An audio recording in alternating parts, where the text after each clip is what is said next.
ዛሬ በጣም በሚያሳዝን ሁኔታ ሀይሚዬ ከፍቷትና ተሰምቷት እያለቀሰች መጥታለች። እውነት ለመናገር ሀይሚዬ እንደዚህ ከፍቶሽ እያለቀሰች ሶሻል ሚዲያ ላይ እንድትመጪ አልፈልግም። ምክንያቱም አንቺ ሲከፋሽና ስታለቅሽ ብዙ የሚከፋ የሚያለቅስ ሰው ስላለ በዚህ ዓለም ላይ በነገራችን ላይ ለሁሉም ነገር የራሱ መፍትሄ አለውኝ። እንግዲህ ትናንትና በሰሩት ቪዲዮ ላይ ያው እኔ ምንም ማስተያየት አልሰጠውኝም።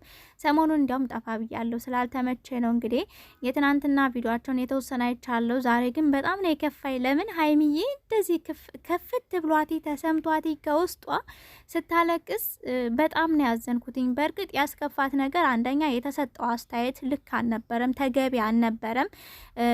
እነሱ ምናልባት ለሀይሚ በማሰብ ሊሆን ይችላል፣ ግን ይሄ ትክክል አይደለም። አንዳንድ ጊዜ ትክክል ያልሆነ ነገር ትክክል አይደለም ብሎ እስከ ጥግ ድረስ መጋፈጥ ማንነትን ወይንም ደግሞ ራስን ክብርን ማስከበር ነው። ገባችሁ አይደለ? እንግዲህ ያው ብሩኬ አንድ ቤት መኖራችን ካልቀረ አንድ ላይ አንድ ክፍል ማደር አለብን በሚል ነው ትናንትና እንትን ያለው ቪዲዮ የሰሩትኝ። እንግዲህ ከቤት ወጥቶ ውጭ ነው ያደረው። በዛም ደግሞ ሀይሚ የተሰማት ነገር አንደኛ ከውጭ አድሮ ጓደኞቹ ጋር አላደረም። ከማን ጋር አደረ? ምናልባት ከኔ ያጣውን ነገር ሌላ ሴት ጋር ለማግኘት ሄዶ ይሆናል የሚል ጥርጣሬ። ይሄ ደግሞ የብዙ ሴቶች የብዙዎቻችን ነው። አንድ ጓደኛችን ወይንም የወንድ ጓደኛችን በአጠቃላይ ከኛ ጋር ከጣልቶ ውጭ ካደረ ምን ይመስለናል? ከሌላ ሴት ጋር ያደረ ስለሚመስለን የብዙዎቻችን ሀሳብ ነው። ሀይሚ በእንደዚህ ሁኔታ ራስሽን ማጨናነቅ የለብሽም። ሁለተኛ ደግሞ በጣም ብዙ ሰዎች ምን ችግር አለው አብረሹ ብታጂ እያሉ አስተያየት ሰጥተዋታል። እና ያ ደግሞ ምን ሆነ? ብሩኬን ማበረታታት፣ ሀይሚ ደግሞ ልክ እንዳልሆነች ብሩኬን እንደማታምነው ለብሩኬ ስሜት ወይንም ፍቅር እንደሌላት ለብሩኬ ስሜት ይሰጧ ምንድን ነው የሆነ መልእክቱ ያስተጋባል ብሩኬ ጋር። ገባችሁ አይደለ? ያ ነገር በጣም ረብሿታል። ለዛም ነው ዛሬ በጣም ከፍቷት ከውስጧ ተሰምቷት እያለቀሰች የመጣችሁ። እንደው ክብርና ፍቅር አብሮ አይሄድም እያለች ነበረ ሀይሚዬ። እውነቱን ለመናገር የሚወድሽ ሰው ፍቅርሽንም ክብርሽንም ይጠብቅልሻል፣ የሆነ ነገር አያሳጣሽም። ብሩኬ ደግሞ እኔ እስከተረዳሁ ድረስ ሀይሚን በጣም እንደሚወዳት እንደሚያከብራት፣ አልፎ ተርፎ ማንም ሰው ቀና ብሎ እንዳያያት የሚጥር ጀግና ወንድ ነው። እኔ እንደሚመስለኝ ብሩኬ እያደረገ ያለው ሚፍታህና ሀይሚ ያደረጉትን ብራንክ እየተበቀላቸውና እየመለሰ ብድሩን እየመለሰ ነው።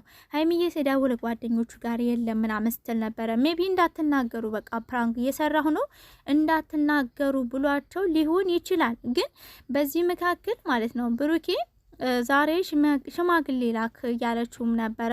ያው ሚፍታህም እያለው ነበረ እኔን የመሰለ ቆንጆ እንዴት ነው ሽማግሌ ምልከው ከፈለግሽ አንቺ ላኪ እያለ ነበረ። ስለዚህ ሀይሚ መረዳት ያለብሽ ብሩኬ ፕራንክ እየሰራችሁ ነው እንጂ ሪል ይሄን ነገር ያደርገዋል ብዬ እኔ ከብሩኬ አልጠብቅም። ሜቢ ስለሚወድሽ አብራችሁ ምናምን መኖር ስትጀምሩ የበለጠ ከአንቺ ጋር መኖር አብሮ ማደር ሊያጓጓው ይችላል። ወንድ ነው ታውቃላችሁ።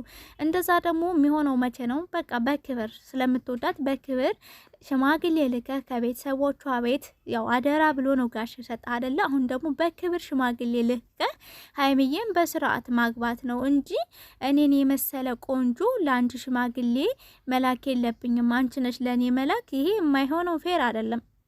ሲጀመር ከመቼ ጀምሮ ነው ሽማግሌ በቁንጅና የተወሰነው? አገራችን ላይ እንደ ባህልም እንደ ክብርም በአጠቃላይ በተለያየ ዓለም ወንድ ልጅ ነው በክብር ለሴት ልጅ ሽማግሌ የሚልከው። ያ ደግሞ ምንድን ነው? አንደኛ የቤተሰቦቿን ፍቃድ የሚያገኝበት፣ ሁለተኛ ደግሞ ለሚወዳ ልጅ ሲል ክብር ለሷ ክብር የሚሰጥበት ነው። ገባ አይደለ? ሀይቤም እያለች ነው እዚህ ጋር ማንም ሰው ብሩኬ እያለ ያለው አብረን እንደር፣ ግን በመሀከላችን ምንም ነገር አይፈጠርም። እንደዛ ብሎ ነገር የለም። የሰው ልጅ እንኳን አይደለም አንተ በጣም እየወደድሃት እሷ እየወደደች አንድ አልጋ ላይ ተኝታችሁ ምንም አይፈጠርም። አይደለም እህትና ወንድም እንኳን ትንሽ እድሜያቸው ከፍ ካለ አብረው አንድ አልጋ ላይ አይተኙም። ይሄ ተፈጥሮ ነው። ገባህ አይደል ብሩኬ? እንደዚህ የሚባል ነገር የለም። እንኳን አንድ አልጋ ላይ አንድ ክፍል ላይ የሚዋደድ ሰው ብቻውን ለየብቻ ምናልባት ሁለት አልጋ ሊኖር ይችላል ለየብቻ አደርም ቢባል የማይታመን የማይሆንም ነገር ነው። የሆነ ሳለ የሆነ ስሜት ሊገፋፋችሁ ይችላል እና በኋላ ላይ ነው የምትጸጸቱ። ስለዚህ ሀይሚ ደግሞ ራሷንም እየጠበቀች የቤተሰቦቿንም ክብር እየጠበቀች ከዛም በላይ ደግሞ እንደ ባል አንተን እንደ ፍቅረኛ እያከበረች ነው። በመጀመሪያ ደረጃ የሰው ልጅ ወይንም ሴት ልጅ አስቀድማ ከምትወደው ልጅ ጋር ካደረች የዛን ጊዜ ነው ክብሯን የምታጣው። ገባችሁ አይደለም? ብዙ ሰዎች ምን ችግር አለው አብረሹ ብታድሪ ምናምን ብላችሁ ለሀይሚ ያላችሁ ሰዎች ማለት ነው። እመኑ፣ ሴቶች ከሆናችሁ እናንተ ያደረጋችሁትን ነገር ነው ሀይሚን እየገፋፋችሁ ያላችሁት። ሌላ ደግሞ ሀይሚዬ ከብሩኬ ጋር አደረችና አይለያዩም፣ እንደዛ ብሎ ነገር የለም። እንዲያውም መጀመሪያ ሳትጋቡ ወይንም ደግሞ የሚወዳችሁ ሰው አክብሮ ሽማግሌ ሳይልክላችሁ አብራችሁ ያደራችሁ ቀን የዛን ቀን እንዲያውም እየተሰለቻቻችሁ ይሆን አለ አይደለ ሌላ እንድትፈልጉ ነው የሚያደርጋችሁ። እና ስለዚህ ሴቶች በመጀመሪያ ክብራችሁን ጠብቁ። ከብሩኬ ጋር አብራው ስላደረች አይለያዩም ማለት አይደለም። ገባችሁ? የእናንተ አስተሳሰብ እንደዛ ስለሆነ ነው። እንዲያውም የሚወዳት የሚያፈቅራት ከሆነ ክብሯን እስከ መጨረሻ መጠበቅ ነው። ገባችሁ አይደለ? ማለት ይጠብቃታል እስከ መጨረሻ እስከሚያገባበት ቀን ድረስ።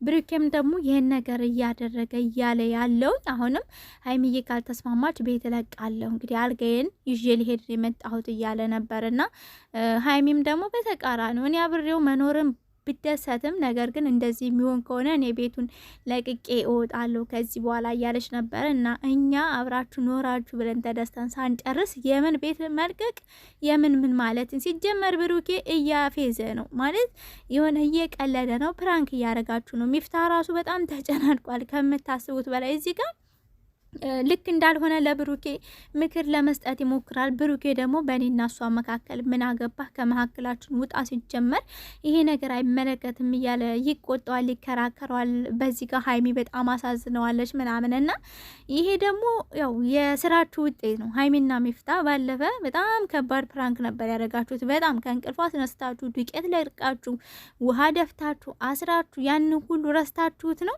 ሀይሚዬ ባንዴ ነው የተሰማት። እውነት ለመናገር የምር ስቅስቅ ብላ ስታለቅስ እንዴት ውስጤን እንደተሰማኝ እናንተ አታውቁምና ሜቢ ይሄ ነገር ትዝ አላላችሁም እናንተ። ያው የወጋ ቢረሳ የተወጋ አይረሳም ነው። እናንተ እዛን ሰዓት ላይ ፕራንክ ስላደረጋችሁት ረስታችሁት ነው። ብሩኬ ደግሞ ያን ነገር እየመለሰ ነው እንጂ በጭራሽ በሀይሚ ላይ ይሄን ነገር አያደርግም። ግን ብሩኬ ያው ፕራንክም ቢሆን መዋል ማደር የለበትም። ምክንያቱም በዚህ መካከል ስሜት የሚባል ነገር አለ። ሀይሚ ስሜቷ ቅስሟ ይሰበራል፣ ትጎዳለች፣ ብዙ ነገር ነው እያሰበች ያለችው። እዚህ ጋር ሜቢ ከኒ ጋር የሆነ ነገር ሲያጣ ሌላ ሴት ጋር ሄደ የሚለው በጣም አሚሯን ይዟታል፣ እያሰበች ነው። ሁለተኛ ደግሞ ሰዎች አሁን እነዚህ ልጆች በፕራንክም እየሰሩ ቢሆንም ግን ሰዎች የሚሰጡት አስተያየት አለ። ለብሩኬም በውስጥ የሚልኩለት አለ።